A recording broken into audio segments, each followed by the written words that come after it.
It's official. Ilhan Omar, as of like 10 minutes ago, has been ousted from the Foreign Affairs Committee on a complete partisan vote. 2018 to or 218 to 211. And one Republican voted present, but it didn't really matter.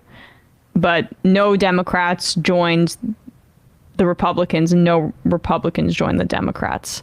Here is Ilhan Omar's remarks on the floor in response to this. I think it's important that we highlight that this is a bigoted campaign. This is a party that has been built on Islamophobia, has targeted her for her being born in another country, and also her faith, the fact that she wears a headscarf. These are all indicators to the Republican base that we want this woman to go down. That's why Lauren Boebert came into Congress swinging, calling her a terrorist sympathizer.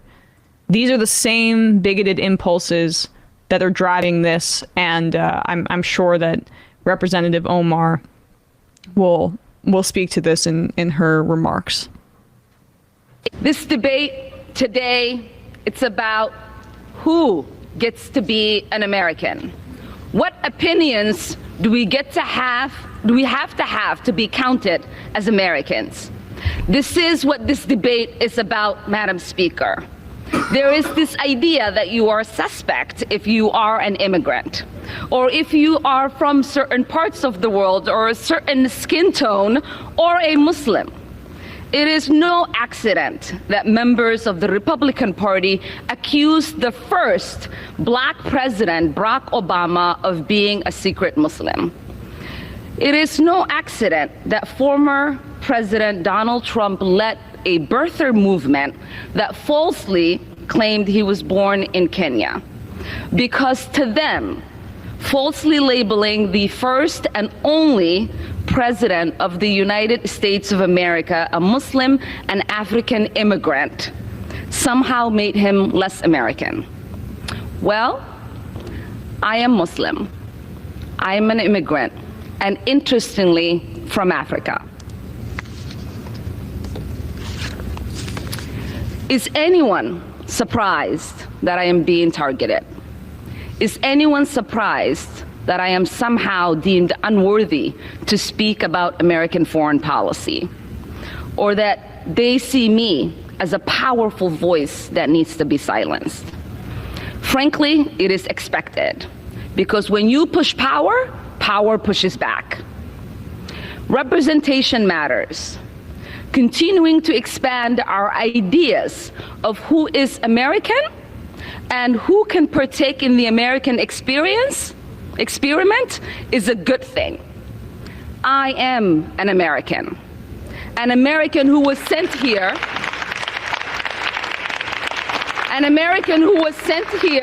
by her constituents to represent them in Congress, a refugee who survived the horrors of a civil war, someone who spent her childhood in a refugee camp, someone who knows what it means to have a... I mean, this is why she is such an important voice. And the bigotry is central here, and I want that to be at the front of your minds. I mean, there's nothing in this country that runs deeper than systemic racism. But over the past few decades, the Republican Party was the party of Islamophobia. And this was widespread. In New York City, we were surveilling mosques on a regular basis, targeting Muslim people because of 9/11. And it is that continued history that informs the Republicans' posture towards her today. But also, what needs to be understood is that Ilhan Omar's ideology, which is informed by her experience as a refugee, an ideology that's critical of American empire, is just as threatening, if not more, to power players in Washington and to the very deep state that Donald Trump says that he's fighting against. But in reality, McCarthy and the rest of the Republican Party are doing their bidding. Peter Beinart had a column in the New York Times, and this is an excerpt from it that I wanted to read to you. Last February, in a committee hearing on Latin America, Ms. Omar asked Todd Robinson, the Assistant Secretary of State for International Narcotics and Law Enforcement Affairs, about an inspector's general investigation that found that his agency had covered up its involvement in a 2012 massacre of 4 indigenous Hondurans. Despite working at the agency in 2012, Mr. Robinson said he didn't recall what he had told investigators. He didn't know if any of the Americans and Hondurans charged in the massacre had been convicted. He didn't know if any of the victims had received compensation. Why was Mr. Robinson so unprepared for Ms. Omar's line of inquiry? Perhaps because committee members rarely ask government officials such pointed questions about violations of human rights committed by the United States and its friends. And with that, now that there will be one less voice doing that in the House on the Foreign Affairs Committee. She is one of the only voices in government who is clear-eyed about American empire. And like Matt has pointed out a few times, she's been taking some strategic votes, and I think her apology for her statements that were called anti-Semitic, that I don't think were anti-Semitic, was a part of that strategy. And I think to an extent it's worked because the entire Democratic caucus has thankfully backed her up here. A far cry from Debbie Wasserman Schultz and others throwing her under the bus publicly beforehand. But with that, let's hear part 2 of her remarks. A refugee who survived the horrors of a civil war, someone who spent her childhood in a refugee camp, someone who knows what it means to have a shot at a better life here in the United States, and someone who believes in the American dream and the American possibility and the promise and the ability to participate in the democratic process. That is what this debate is about. There is an idea out there that I do not have objective decision making because of who I am, where I come from, and my perspective. But I reject that. We say there is nothing objective about policy making. We all inject our perspective, our point of views, our lived experiences, and the voices of our constituents. That's what democracy is about. So what is the work of the Foreign Affairs Committee? It is not to co-sign the stated foreign policy of whatever administration is in power. It's about oversight. It's to critique and to advocate for a better path forward. But most importantly, it is to make the myth that American foreign policy is intrinsically moral a reality. So I will continue to speak up because representation matters. I will continue to speak up for little kids who wonder who's speaking up for them. I will continue to speak up for families around the world who are seeking justice. Whether they are displaced in refugee camps or they are hiding under their beds somewhere like I was, waiting for the bullets to stop. Because this child, survivor of war, would have wanted that. The 9-year-old me would be disappointed if I didn't talk about the victims of conflict, those that are experiencing unjust wars, atrocities, ethnic cleansing, occupation, or displacement like I did. Yeah, I mean, that is essential. That is why she is essential. I keep repeating that. But again, go read this opinion piece in the New York Times. So many examples laid out by Peter Beinart about why she's such an important voice. Here's another. In April, Michael McCall, a Republican who is now the committee's chairman, declared that Americans' legacy in the Indo-Pacific is freedom and prosperity, and then warned that China's Communist Party threatens it. Ted Deutsch, a Democrat, told the witness, Deputy Secretary of State Wendy Sherman, that it was a, quote, premise that I think we all share, that, quote, human rights needs to be front and center in our foreign policy. Having applauded the Biden administration and his recent committee members for their devotion to human rights, Mr. Deutsch asked about China's representation of Xinjiang and its arms sales in the Middle East. When Ms. Omar's turn came, the self-congratulation abruptly stopped. She began by noting that during America's last Cold War, the country supported brutal dictators like Chile's Augusto Pinochet and Indonesia's Suharto because they shared a, quote, common enemy. Then she asked Ms. Sherman why her administration was making Prime Minister Narendra Modi of India, quote, our new Pinochet. Ms. Omar's colleagues discussed India primarily as a potential bulwark against China and Russia. Only Ms. Omar spoke about American complicity in the repression of minority groups in India. How much does the Modi administration have to criminalize the act of being Muslim in India, she asked, for us to say something?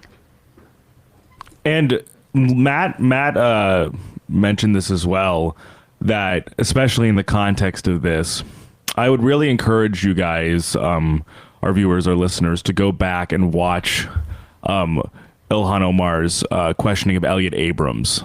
Yep. When he was I think he was either ambassador or a foreign policy State Department staffer under Trump, about his conduct in the 80s and 90s in South America, and look at that and think about how that is the reason, that testimony like that, questioning like that, that's the reason why House Republicans don't want her on that committee, because it's not about anti-Semitism or any sort of like lack of contrition for those remarks or any sort of like inappropriateness on her behalf.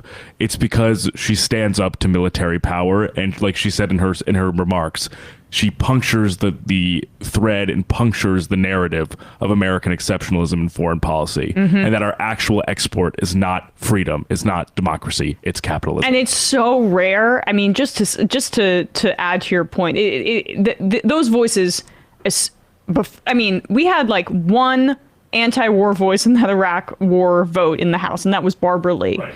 And even her perspective was limited in that time. She wasn't speaking about American empire like this. She was worried about the consequences of the AUMF, which is completely valid. But this is another level. This is a refugee who's been affected by the wars that the United States empire has created, the knock-on effects, the blowback. She is a person who embodies that, and that's why she's so threatening. And the people who are now on those committees that were taken off the committees, they tried to orchestrate a coup in the United States. Gosar had a video, who's now, I think, is he on Foreign Affairs now? Gosar? I'll double check, but he definitely got some plum committee assignments as a result of those concessions that McCarthy made. The coup representatives like Marjorie Taylor Greene and Paul Gosar back on committees. Gosar tweeted out a video depicting the murder of Alexandria Ocasio-Cortez. Those are the people that the Republican Party stands with. So every time you hear how someone like Tucker Carlson or right-wing paleo-conservatives are anti-war, the real anti-war representatives, figures in our government, are few and far between, and they're all just exclusively on the left. And Ilhan Omar is actually someone who challenges American empire and war efforts. And this goes to show you also, to what you asked earlier, Emma, that Gosar and Marjorie Taylor Greene were added to oversight. Gosar was removed from oversight initially because of the video he tweeted about fantasizing about killing Alexandria Ocasio-Cortez and Nancy Pelosi and Joe Biden. It goes to show you what accountability looks like in the United States. Mm-hmm. There's no accountability for, I mean, yes, some people have gone to prison or been charged for their roles in January 6th, but none of the people who actually instigated it. It's the people who were told what to do, soldiers. and it's the people who were brainwashed and indoctrinated into doing it for them, and the people in suits and the people who work on Capitol Hill who got off scot-free and have plum committee assignments now. The people who actually have consequences for their actions for things that they didn't even do, or things that they are being told or being said that they did and they didn't, are people like Ilhan Omar, because she tries to speak truth to power and tries to stand up to the bullshit that is fed to us about American foreign policy, and that's the person who gets punished. Of course. Not Paul Gosar, not Marjorie Taylor Greene, not Andy Biggs, not Kevin McCarthy, none of those guys. Not Mark Meadows, not Trump, obviously. And yet, I mean, of course, he's under multiple investigations, but who's to say if he'll ever actually receive any semblance of accountability for anything that he's done? But all across the board, the people who suffer or the people who get punished at this level are the people who try and say something. And I don't give Matt Gaetz a lot of credit for anything, but one thing Matt Gaetz isn't is stupid. And he was on with, I don't remember, last week he was either on with Maria Bartiromo or somebody like that. And, oh no, it was on Newsmax. It was Newsmax with Jen Pellegrino. And he basically was like, I want Swalwell and Schiff off those committees, but I don't necessarily agree with the rationale for taking Ilhan Omar off. And I think it's not because of her anti-Semitic remarks or so-called anti-Semitic remarks. It's because she goes against Republican and political orthodoxy. Yeah. And he even said, I would advise you, Jen Pellegrino, who of course probably doesn't even know who Elliot Abrams is, to watch her testimony. Because although Gaetz probably got his mind changed and voted for this, Gaetz knows why she's being taken off and what she provides. Yeah. And what the value is of her being on that committee and why they shouldn't have her on. And it's just amazing. I mean, last thing on this, well said, Bradley. And also the idea that they have any leg to stand on to remove her from the committee for anti-Semitism when Marjorie Taylor Greene put back on oversight, was tweeting about Jewish space lasers. Like, I mean, give me a break here. Who's the representative that was called David Duke without the baggage too? Only the second in command of House Republican Scalise. Steve Scalise. Great. Yeah. There you go.